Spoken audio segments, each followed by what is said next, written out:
Você acredita que existe gente nesse mundo que prefere morrer do que pedir ajuda? Eu não acreditava, até o dia em que encontrei Clara no meio do deserto. Bom dia, boa tarde, boa noite ou boa madrugada. Seja onde for que você esteja me ouvindo agora, seja muito bem-vindo. Meu nome é Samuel Garrett. Tenho 52 anos e sou fazendeiro aqui nas terras áridas de Dry Creek, onde a poeira é mais velha que as histórias e o silêncio pesa mais que chumbo. Antes de seguir, deixa aqui nos comentários de onde você está assistindo. Eu gosto de imaginar cada um de vocês aí do outro lado vivendo essa história junto comigo. E se quiser continuar ouvindo histórias como essa, se inscreve. É rapidinho e ajuda muito o canal. Agora, volta comigo para o dia que tudo começou. Era meio da tarde. O sol batia tão forte que até as sombras pareciam cansadas. Eu estava consertando a cerca oeste quando ouvi algo que não deveria estar ali. O som de alguém respirando rápido demais, com medo demais. Virei devagar, e lá estava ela. Uma jovem mulher, não mais que 20 e poucos anos, rastejando entre os arbustos. O vestido rasgado nas costas. Marcas nos pulsos que contavam uma história que ninguém deveria viver. Ela tremia, não de frio, mas de algo pior, terror puro. Nossos olhos se encontraram. Ela abriu a boca, mas as palavras demoraram a sair. Quando finalmente saíram, vieram num sussurro quebrado. Vai, antes que eu desista. Eu congelei. Não entendi de primeira. Depois percebi. Ela estava me pedindo para ir embora, para fingir que não tinha visto nada, para deixar ela ali, entregue ao destino que alguém tinha escolhido para ela. Mas algo dentro de mim, talvez a lembrança da minha irmã, talvez a culpa de todas as vezes que fiquei quieto quando deveria ter agido, não deixou meus pés se moverem. Eu dei um passo para frente. Ela recuou, os olhos arregalados. Não, ela sussurrou. Por favor, não me toque. E foi aí que eu vi. Ela não estava pedindo ajuda. Ela estava protegendo a mim. Porque quem tinha feito aquilo com ela ainda estava vindo. Tem momentos na vida em que você sabe que a escolha que fizer vai mudar tudo. E não tem volta. Eu fiquei ali parado, olhando para Clara. Ainda não sabia o nome dela, mas já sentia que aquela mulher carregava um peso que não era dela carregar. O vento soprou quente, trazendo poeira e o cheiro de terra seca. E junto com ele, algo mais. O som distante de cavalos. Ela ouviu também. O corpo dela enrijeceu, como se cada músculo tivesse virado pedra. Eles vêm, ela sussurrou, a voz sumindo no ar. Você precisa ir. Agora. Eu olhei para o horizonte. 3 cavaleiros. Ainda longe, mas vindo rápido. A poeira que levantavam era grossa, pesada. Gente acostumada a cavalgar com pressa e sem medo. Quem são eles? Perguntei, a voz saindo mais firme do que eu me sentia. Ela fechou os olhos, como se a resposta doesse mais que as marcas no corpo dela. O homem que me comprou. As palavras caíram como chumbo no chão. Comprou. Não contratou. Não pediu em casamento. Comprou. Eu senti algo velho e quente subir pelo peito. Raiva. A mesma raiva que senti quando vi minha irmã Mary pela última vez. Os olhos vazios, a alma quebrada por homens que achavam que podiam fazer o que quisessem. Ele não é seu dono, eu disse. Baixo, mas firme. Ela riu. Um riso sem alegria, só cansaço. Tente explicar isso para ele. Os cavalos estavam mais perto agora. Eu podia ver as silhuetas, um homem grande na frente. Chapéu preto, 2 capangas dos lados. O tipo de gente que resolve problemas com violência e dorme bem depois. Eu tinha 2 opções. Virar as costas e deixar o deserto engolir mais uma injustiça, ou ficar e enfrentar o que vinha. Olhei para Clara de novo. Ela estava tremendo, mas não chorava. Tinha dignidade nela, mesmo destruída. Você confia em mim? Perguntei. Ela me olhou como se a pergunta não fizesse sentido. Eu não confio em ninguém. Bom, eu disse, pegando minha Winchester encostada na cerca. Então, só me obedeça. Os cavaleiros pararam a 50 metros de distância e o homem do chapéu preto sorriu. Garrett, há quanto tempo? Meu sangue gelou, porque eu conhecia aquele homem. Tem fantasmas que a gente enterra e tem aqueles que se recusam a ficar mortos. Marcus Thorne desceu do cavalo devagar, como quem tem todo o tempo do mundo. O sorriso dele era largo, falso, do tipo que homens perigosos usam quando sabem que estão no controle. Samuel Garrett, ele disse, arrastando meu nome como se fosse piada. Pensei que tinha morrido de velhice nesse buraco esquecido. Eu não respondi. Só segurei a Winchester com mais força. Clara estava atrás de mim agora, escondida pela minha sombra. Podia sentir ela tremendo, mas se mantendo de pé. Vim buscar o que é meu, Marcus continuou, os olhos fixos em Clara. Paguei bom dinheiro por ela, tem até papel assinado. Papel assinado não vale nada quando a pessoa não quis assinar, eu respondi, a voz baixa, mas cortante. Marcus riu. Os capangas ao lado dele riram também, mas sem vontade, só para agradar o chefe. Você sempre foi cabeça dura, Garrett. Lembra da última vez que resolveu bancar o herói? Eu lembrava.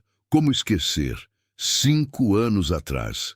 Dry Creek ainda tinha xerife. Marcus era dono do maior salão da cidade e traficava gente como se fosse gado. Eu denunciei. Juntei provas. Levei para o xerife. No dia seguinte, minha casa foi incendiada. Meu irmão mais novo morreu tentando salvar os cavalos. E Marcus continuou livre.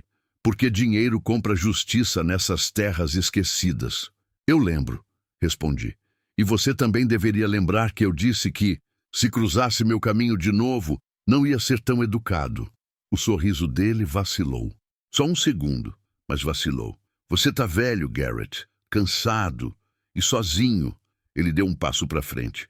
Entrega a garota e a gente esquece que isso aconteceu. Eu levantei a Winchester, devagar, firme. Dá mais um passo e você vai descobrir se eu tô tão velho assim. O silêncio ficou pesado. O vento parou. Até os cavalos pararam de mexer. Clara sussurrou atrás de mim. Samuel, não vale a pena morrer por mim. Eu não virei. Só respondi, ainda olhando para Marcus. Talvez não, mas vale a pena viver sabendo que eu fiz o certo. Marcus cuspiu no chão. Então que seja. E foi aí que tudo desandou. No oeste, o inferno não vem com fogo, vem com poeira, chumbo e homem sem alma. O primeiro tiro veio antes que eu pudesse pensar. Eu me joguei para trás, puxando Clara comigo. A bala atingiu a cerca, mandando lascas de madeira voando. Meu coração batia como tambor de guerra. Corre pro celeiro! Eu gritei, empurrando ela.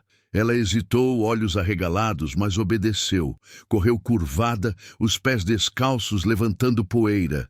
Eu fiquei de joelhos, a Winchester firme no ombro e devolvi o tiro. O som cortou o ar. Um dos capangas se jogou do cavalo. Não acertei, mas fiz eles recuarem. Marcus gritou ordens. Os homens dele se espalharam, flanqueando a propriedade. Eu sabia o que vinha. Iam me cercar.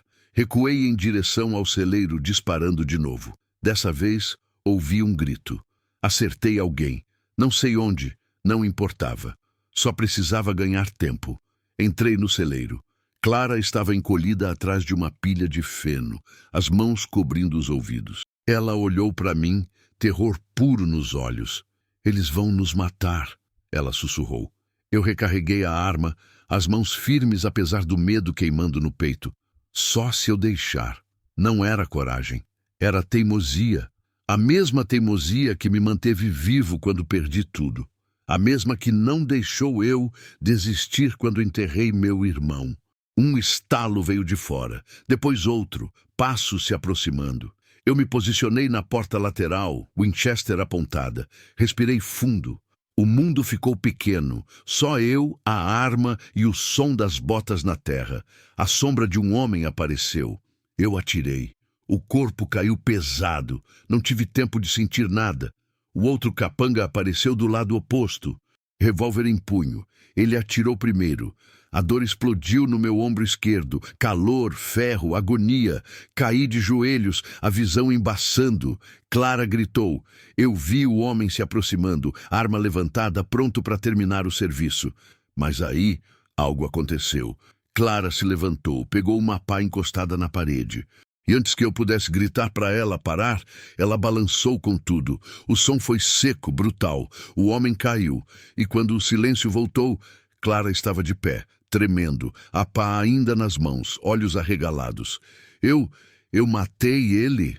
Não. Ele ainda respirava, mas estava fora de combate. Eu forcei um sorriso, mesmo com a dor rasgando meu ombro. Você salvou minha vida. Tem dor que quebra a gente, e tem dor que ensina a gente a se levantar de novo. Clara me ajudou a entrar na casa. Cada passo era uma tortura. O ombro latejava, sangue escorrendo pelo braço. Ela me colocou numa cadeira perto da lareira, as mãos tremendo enquanto rasgava minha camisa para ver o estrago. Eu não sei o que fazer, ela sussurrou, voz quebrando. Tem uísque ali no armário, eu disse entre dentes cerrados, e panos limpos na gaveta. Ela obedeceu, rápida, mas cuidadosa. Trouxe tudo, se ajoelhou na minha frente. Pela primeira vez desde que a encontrei, ela não parecia mais uma vítima. Parecia alguém tomando controle. Vai doer, ela avisou. Já tá doendo. Ela despejou o uísque na ferida. Eu mordi o punho, sufocando o grito. O mundo girou. Suor frio escorreu pela testa. Mas não gritei. Não podia, porque se eu mostrasse fraqueza agora, ela ia desmoronar também. A bala a atravessou, ela disse, limpando o sangue com cuidado. Não ficou nada dentro. Sorte minha. Ela fez um curativo apertado, as mãos surpreendentemente firmes. Quando terminou, sentou no chão, encostou a cabeça na parede e fechou os olhos. Por que você fez isso? Ela perguntou, a voz cansada. Fiz o quê? Arriscar tudo por mim. Você nem me conhece. Eu olhei para ela.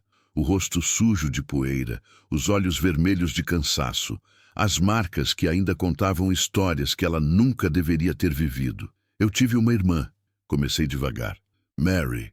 Tinha seu jeitinho, esperançosa demais para o mundo que a gente vivia. Um dia, uns homens passaram pela fazenda. Eu estava fora, comprando mantimentos. Fiz uma pausa. A dor da memória era pior que a do ombro. Quando voltei, ela tinha sumido. Procurei por semanas. Achei ela 3 meses depois, mas não era mais ela. O brilho tinha ido embora. Clara abriu os olhos, me olhou com algo que parecia compreensão. Ela morreu? Perguntou baixinho. Não naquele dia, mas morreu aos poucos, até que um dia, simplesmente, desistiu. O silêncio preencheu o espaço entre a gente. Eu não vou deixar isso acontecer com você, eu disse, firme. Não de novo. Clara limpou os olhos rapidamente, mas não escondeu as lágrimas. Obrigada, Samuel. Lá fora, o vento uivava. Marcus Thorne ainda estava vivo, e homens como ele nunca desistem fácil. Tem coisas nessa vida que a lei não alcança, e é aí que a justiça precisa de outro jeito de chegar. Amanheceu claro. O tipo de manhã que engana a gente faz parecer que tudo tá bem. Mas eu sabia que não tava.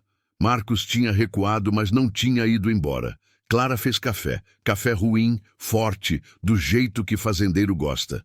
Tomamos em silêncio, cada um perdido nos próprios pensamentos. Meu ombro doía, mas eu conseguia mexer o braço. Bom o suficiente.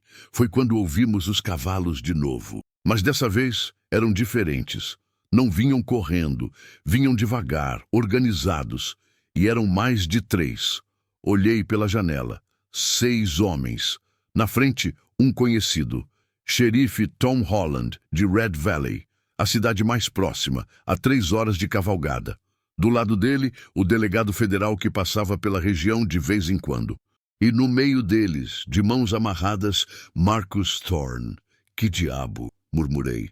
Clara apareceu do meu lado, ainda segurando a xícara. Quem são? A lei. Ah, de verdade. Saí pro alpendre, Winchester na mão por precaução. O xerife desceu do cavalo, tirou o chapéu. Garrett, ele cumprimentou. Vi a fumaça ontem à tarde. Vim ver se estava tudo bem. Como você pegou ele? Perguntei, indicando Marcos. Tom sorriu, cansado. Achei os 2 capangas dele caídos perto da sua cerca. Um deles cantou tudo. Disse que Marcos estava traficando gente, extorquindo fazendeiros e que veio aqui tentar matar você por causa de uma mulher. Marcos cuspiu no chão, os olhos cheios de ódio. Isso não acaba aqui, Garrett. Acaba sim, o delegado federal interrompeu, voz firme. Marcus Thorne, você está preso por tráfico de pessoas, tentativa de homicídio e uma lista de crimes que vai te manter atrás das grades pelo resto da sua vida miserável. Clara saiu de dentro da casa, devagar, como se não acreditasse no que via. Os olhos dela encontraram os de Marcus e pela primeira vez ela não desviou o olhar. Você nunca mais vai machucar ninguém, ela disse, voz baixa, mas firme. Marcus tentou responder, mas Tom puxou as rédeas, levando ele embora. Quando os cavalos sumiram na poeira, Clara desmoronou nos meus braços chorando. Mas não era choro de tristeza, era choro de alívio. Acabou, ela sussurrou. Eu abracei ela, mesmo com o ombro doendo. Acabou. Tem finais que não são felizes, mas são verdadeiros, e às vezes isso é o suficiente. 2 semanas depois, Clara ainda estava na fazenda. Não porque precisava, mas porque queria. Ela ajudava com os cavalos, consertava cercas, cozinhava, não bem, mas com esforço. E aos poucos, o brilho voltou para os olhos dela. Um dia, enquanto a gente terminava de consertar o telhado do celeiro, ela parou, olhou para o horizonte e disse, eu preciso ir embora. Meu coração apertou, mas eu sabia que esse dia ia chegar. Para onde? Não sei ainda, mas eu preciso descobrir quem eu sou, sem medo, sem correr, sem depender de ninguém para me proteger. Eu entendi, porque eu também já tinha passado por isso. Aquele momento em que você percebe que precisa se encontrar sozinho. Você sempre vai ter um lugar aqui, eu disse. Simples, honesto, ela sorriu. O tipo de sorriso que carrega gratidão e tristeza ao mesmo tempo. Eu sei. No dia em que ela partiu, o sol estava nascendo. Eu dei a ela um dos cavalos, um baio manso, forte, confiável. Coloquei mantimentos na sela, um revólver pequeno que ensinei ela a usar e um pouco de dinheiro que eu tinha guardado. Vai com cuidado, eu disse, ajustando as rédeas. Sempre. Ela subiu no cavalo, mas antes de partir, olhou para trás uma última vez. Samuel, você me salvou, mas não foi só por causa da sua irmã, foi? Eu respirei fundo. Não, foi porque eu precisava saber que ainda existia bondade em mim. Você me deu isso de volta. Ela acenou, os olhos brilhando, e cavalgou. Fiquei ali, vendo ela sumir na poeira dourada do amanhecer. Senti um vazio, mas também uma paz que não sentia há anos, porque eu tinha feito o certo, e dessa vez a história tinha terminado diferente. E assim, meus amigos, termina a história de Samuel Garrett e Clara, 2 almas quebradas que se encontraram no meio do nada e se ajudaram a curar. Às vezes, a redenção não vem de grandes gestos. Vem de escolher fazer o certo mesmo quando custa tudo. Se essa história tocou você, deixa um like, se inscreve no canal e me conta nos comentários o que você faria no lugar de Samuel.